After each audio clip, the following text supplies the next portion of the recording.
This video walks you through how to set permissions for a collaborator in Airtable.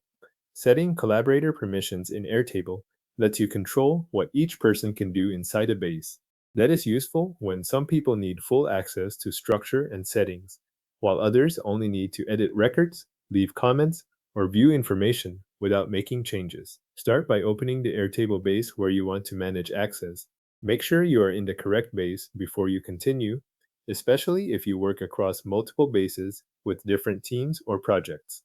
The permission changes you make here apply to this specific base, so it helps to confirm you are in the right place first.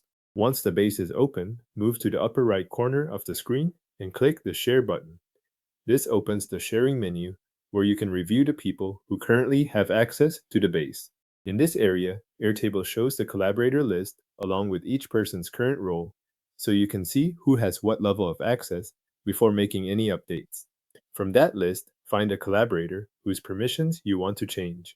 Take a moment to select the correct person, since several collaborators may appear with similar roles. You are looking for the current access label next to that collaborator's name or account.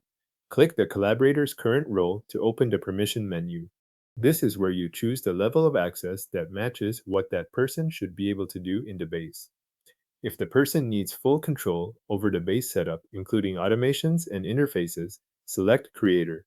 If the person should be able to add, edit, and delete records and views, but should not configure the base or interfaces, select Editor.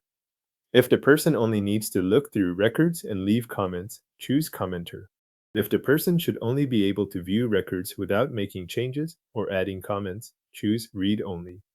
After you select the new permission level, Airtable updates the collaborator's access automatically.